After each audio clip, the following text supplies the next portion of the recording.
င်္ဂလာပါတငယ်ချင်းလေးတို့ရေဒီနေ့မှာတော့ငှက်ဖြူနဲ့သမီးပုံမြင်လေးကိုပြောပြမယ်နော်နားထောင်ဖို့အဆင်သင့်ဖြစ်ပြီလားအရင်ခေတ်တုန်းကမြစ်တစင်းနဲ့ပတ်ဝန်းကျင်ဆိုပြေတဲ့တောအုပ်ကြီးတစ်ခုထဲမှာตาယာရွာလို့ခေါ်တဲ့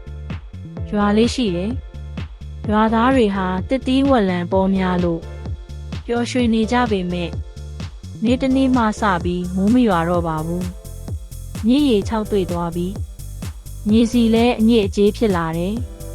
လယ်သူလယ်သမားတွေကစိုက်ပျိုးတာမအောင်မြင်ကြတော့စိတ်မကောင်းကြတော့ဘူးပေါ့ညတိုင်းရွာသူတွေမိုးရွာအောင်ဆုတောင်းကြပေမယ့်မိုးဆက်တစ်ဆက်တောင်မှမကြတော့ပါဘူးတနေ့တော့နေထွက်အချိန်မှာပဲတောင်တစ်ဖက်ကလေကောင်းကင်တွေကနီးတောင်လိုတောက်ပတဲ့အရာတစ်ခုဆင်းသက်လာတယ်အဲ့ဒီအရာကမိမငယ်တူဖြစ်နေတယ်သူမကငယ်ရွယ်လှပတဲ့မိမငယ်တူမျက်လုံးတွေအေးချမ်းပြီးလှလိုက်တာလက်ပေါ်မှာငှက်ဖြူလှလှတကောင်ပါလာတယ်သူမကပြုံးပြီးပြောတယ်မင်းတို့ရွာမှာမိုးမရွာတာမိုးကမုန်းတာမဟုတ်ပါဘူးတဘာဝကိုမေ့သွားတာကြောင့်ပါရွာသားတွေစိတ်ဝင်စားကြပြီးမေးကြတယ်အမေမင်းသမီးမင်းဘယ်ကလာတာလဲဆိုတော့သူမကပြန်ပြောတယ်ငါကငှက်ဖြူနဲ့သမီးဖြစ်တယ်တိန်တို့ရွာကို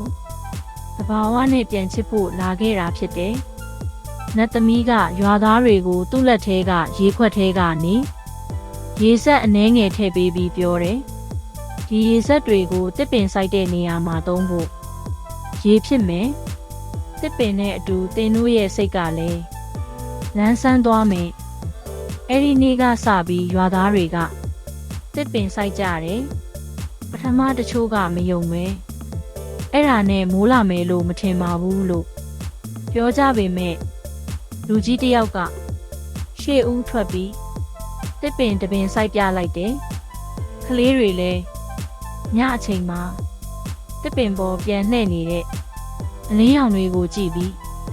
မျောလင်းချက်တွေဖြင့်အိတ်ကြတယ်တပတ်နဲ့တပတ်အကြာမှာ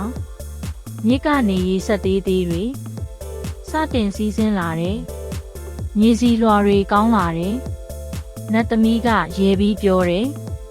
နတ်မကြိုက်ရင်မိုးမရွာဘူးလို့မထင်ပါနဲ့မြစ်တာနဲ့တန်းစင်မှုရှိရာကိုမိုးကနှစ်သက်ပါတယ်ရွာသားတွေစိတ်လှုပ်ရှားလာပြီးတယောက်နဲ့တယောက်ကူညီကြတယ်တစ်ပင်ဆိုင်ရာကိုအတူသွားကြတယ်မြင်းနဲ့ပတ်ဝန်းကျင်တန်းဖို့စူးစမ်းကြတယ်ရွာဝင်မှာတော့ငှက်ဖြူနဲ့သမီးနဲ့ငှက်ဖြူလှလှလေးကပြန်နေပြီးသူတို့ကိုညွှန်ပြနေတယ်တညတော့မိုးမရွာသေးပေမဲ့လေတိုက်တန်တွေပြင်းလာတယ်ရွာသားတွေကမိုးတောင်မလာပဲအေးတယ်လို့ထင်ကြတယ်အဲ့အချိန်ငှက်ဖြူနဲ့သမီးကတောင်ထိပ်ကတစ်ပင်ပေါ်မှာရက်နေတယ်သူမရဲ့အင်ဂျီဖြူဖြူလေးကလေထဲမှာလှုပ်နေတောက်ပနေပါတယ်သူမကလေထဲကအတန်ပေးပြီးပြောလိုက်တယ်တန့်စင်မှုနဲ့မေတ္တာရှိရာကိုမိုးမြဲရွာပါတယ်သစ္စာနဲ့ညီညွတ်မှုရှိရာမှာနေအောင်တောက်ပပါတယ်တင်တို့မေ့နေတဲ့အရာကတဘာဝကိုပြန်ချစ်ဖို့ဖြစ်ပြီးဒီအရာကိုသတိပြုပါ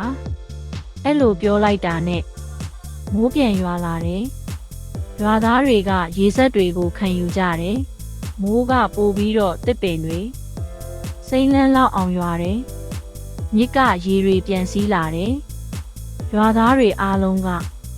မြစ်တာနဲ့တန်ရှင်းမှုကိုတန်ဖိုးထားလာကြတယ်နောက်နေ့မှာတော့နတ်သမီးနဲ့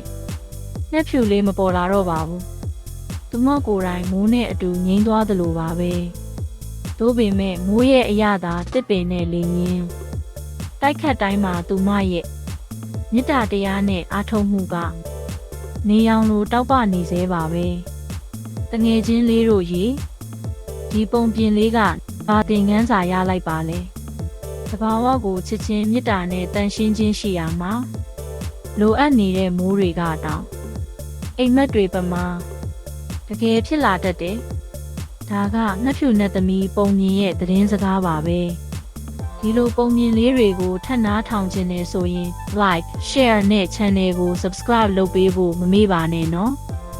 ကျေးဇူးတင်ပါတယ်ရှင်။